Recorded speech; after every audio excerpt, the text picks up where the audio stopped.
I remember this story my mama told a lot about this little broken-hearted girl who grew up with a cop. When sexy Lexi was born, her mama never wanted her, abandoned her in the trap. No one knew who her father was. She was there for 2 days straight, crying her eyes out. Then the North duty cop heard some noise, decided to find out. Broke the wood down, climbed in, got it and climbed out. Started to wild out, finally had something to smile about. He was a single, well-paid officer, so luckily he turned the baby in and the judge granted him custody. He looked in her eyes and said, I'ma name you Lexi. Sexy Lexi smiled and she was used to him by next week. Lexi was set for life and 7 was on the sports team. Baseball, ponies, Barbie mansions, and girl dreams. Everything a girl could ever want, this little girl seen. But everything changed from age 8 to 14. Started growing the body, daddy looked at her different, knowing it's not his daughter and he's her only protection. He's sticking, smoking and sniffing, beers all over the kitchen. A private house in the woods so he knew nobody would listen. Sexy Lexi was sleeping, beautiful Puerto Rican girl with his white cop pops walking around creeping. He turned a knob on the door, Lexi opened an eye up.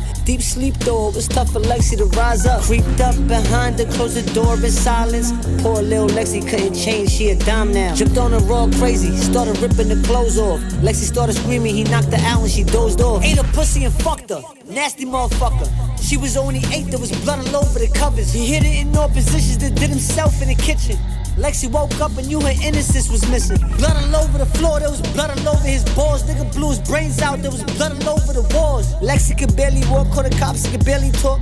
The FBI came and the scene was looking berserk. They threw her into the shower and rushed her ass to the hospital. Got her stitched up, she was open like 8 kilometers. You see, the problem was she had to go to a foster home, and the one who raised her and raped her was the only pop she knew. Confused of this world, she was scared of the fucking glow. Then this white lady grabbed her hand and said, let's go. Lexi bit her in the arm, started blowing it towards the door. She ran a couple blocks and dipped into a corner store. Some 16-year-old drug dealer kids saw her, ran down on her and asked her who bothered her. She's like, my father died and I never knew who my mama was. He like, I'm with my sister, you can stay with us, follow us. She followed them right into her house just like her father's was. He's like, it's just us, mom and dad, you make 5 of us. Mama was a prostitute, daddy was a hustler, the daughter was 11 and the son was making love to her. But everybody fucked with them, they always kept their money up. Had to talk with Lexi and convinced that she was one of them. A few years passed by, Lexi's sister had babies. Lexi was 14, dressing like a grown lady, sucking dick kept her wavy. She was tatted all crazy, her brother was 22 and was fucking her every day. She was jumping house to house, giving niggas mouth to mouth, letting niggas nut up and sleeping on them niggas' couches. Every day she was cuffing another nigga for nothing. Her sex appeal was a hustle, she just wants someone to love her. She met a boy her age, they fell in love at first sight. Lexi brought him home and she let him fuck on the first night. He never tasted Sky Air, he was on his first flight. Little sexy Lexi showed his engine how to work right. She moved in with him,